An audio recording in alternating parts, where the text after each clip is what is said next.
Je dirais que ce qui me maintient depuis plus d'une dizaine d'années, c'est d'abord tout la passion de la musique, la passion de la culture, la passion de faire mon travail correctement.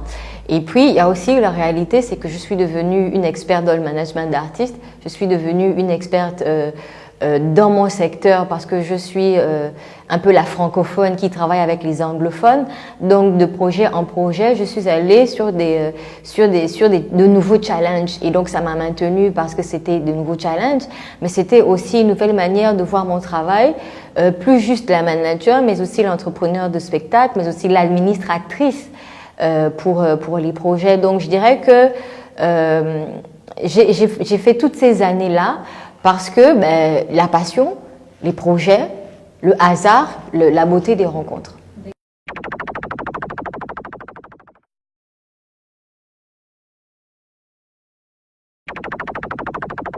Il ne faut pas oublier que j'ai commencé en 2001 et que j'ai volontairement arrêté de m'investir essentiellement dans le management en 2010.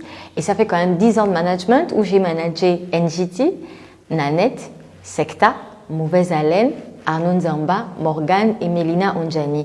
Tous ces artistes que j'ai cités sont des artistes gabonais. Donc, si c'était des artistes gabonais, si ce sont des artistes gabonais, c'est parce que j'ai cru en eux. Sauf que il y a toujours un moment, et j'ai même oublié de citer Chadem, parce que Chadem est le dernier gabonais que j'ai managé, et il y a toujours un moment où on a envie de partir vers autre chose, on a envie d'essayer de nouvelles choses, de nouveaux challenges, de se dire, j'ai essayé le maximum avec les artistes gabonais, j'ai envie d'essayer l'international, de nouveaux challenges, de nouveaux exercices. Et donc, c'est plutôt dans ce sens-là que j'ai pris les choses.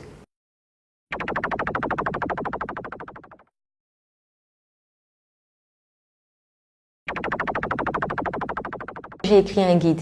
Le guide, c'est pour pouvoir aider les futurs managers ou les artistes à pouvoir, je dirais pas s'auto-manager, mais à pouvoir avoir les outils pour avoir un management de qualité. J'ai toujours été confrontée à trop de demandes. C'est pas négativement que je le dis, j'ai été confrontée à trop de demandes pour manager beaucoup d'artistes, sauf que je ne peux pas me diviser en 15 000.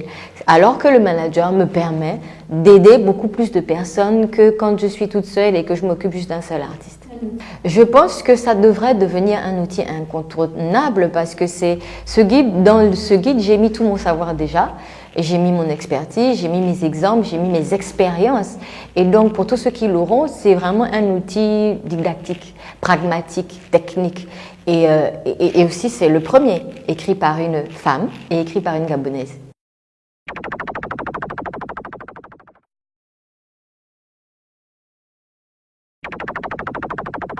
Nous avons encore beaucoup de travail à faire, c'est pour ça que j'ai écrit ce guide-là.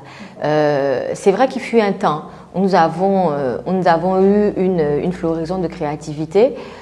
Aujourd'hui, nous sommes face à une stagnation de la créativité ou bien face à une stagnation de la diversification de la créativité. Et je pense que le guide aidera aussi les opérateurs culturels à canaliser leurs artistes pour voir comment ils pourraient mieux diversifier leur créativité pour de meilleurs publics.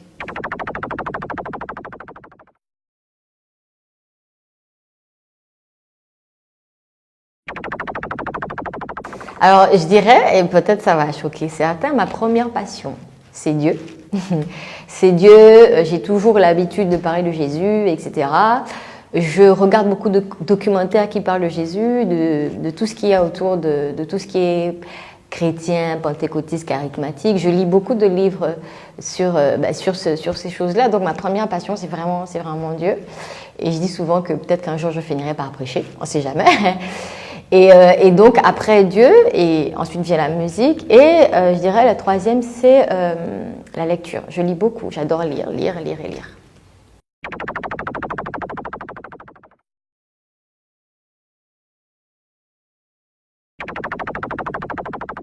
Je dirais que l'une des difficultés auxquelles je fais face en tant que femme, c'est d'être une femme. Parce que souvent on est minimisé, on se dit qu'en tant que femme, on est utile pour être dans un lit. Et souvent, on a donc été confronté au fait que quand on va négocier des dates, etc., avant qu'on nous donne la date, on nous donne d'abord un rendez-vous dans un hôtel, etc. C'est donc la difficulté que beaucoup de femmes dans ce secteur rencontre. Et j'aurais bien aimé justement qu'avec le temps, les gens comprennent qu'il ne s'agit pas juste d'arriver dans un lit, mais qu'on a beaucoup de choses dans la tête.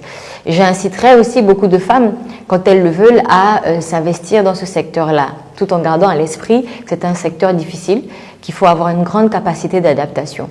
Mais ça reste toujours quand même un secteur qui est ouvert aux femmes, et dans ce secteur, beaucoup de femmes font de grandes choses.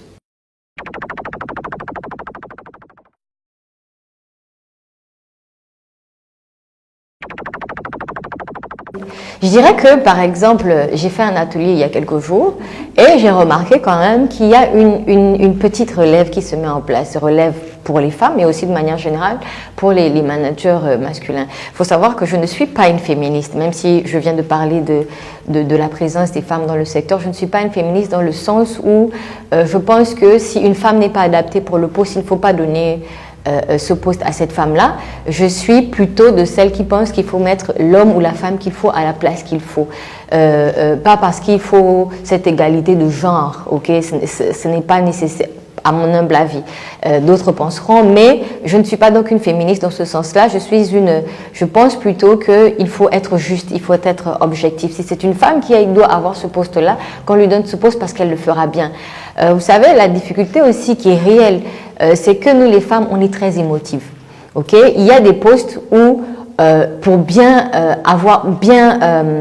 gérer ces postes, il faut moins d'émotions. Il faut plus d'objectivité. Et des fois, nous les femmes, on a cette difficulté à savoir discerner, à savoir séparer le côté objectif et subjectif. Et c'est pour cela que je ne suis pas une féministe. C'est pour cela que je considère que des fois, il est mieux qu'un homme soit à certains postes. Pas négativement, mais c'est parce que des fois il y a cette réalité-là. Si j'ai une femme qui est trop émotive et un homme qui est quand même très concentré, je prendrai un homme concentré plutôt qu'une femme qui est trop émotive. Donc je ne suis pas féministe, mais je respecte les femmes qui réussissent les challenges.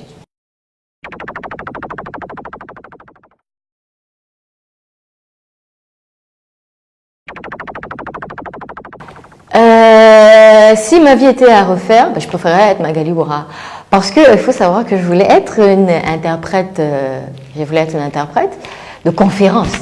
Donc je voulais être une interprète de conférence, je voulais traduire du français à l'anglais et du français à l'allemand. Je n'ai pas eu donc cette chance-là de devenir interprète, sauf que maintenant, je travaille en français-anglais. Donc, je n'ai pas pu avoir le métier de mes rêves, mais je travaille dans la langue de mes rêves. Et j'ai été formée par le Goethe Institut, donc par les Allemands. Donc, d'une certaine manière, je n'ai pas accompli mon rêve comme je l'espérais, mais Dieu m'a permis de l'accomplir d'une autre manière. Donc, s'il fallait que je refasse une vie ou que je renaisse, je ne renaîtrais pas autrement en tant que Magali Bourra, parce que je trouve que toutes les aventures que j'ai vécues, elles étaient très belles, elles m'ont fait grandir et ont fait de moi la femme que je suis, qui ouvre la voie à d'autres femmes.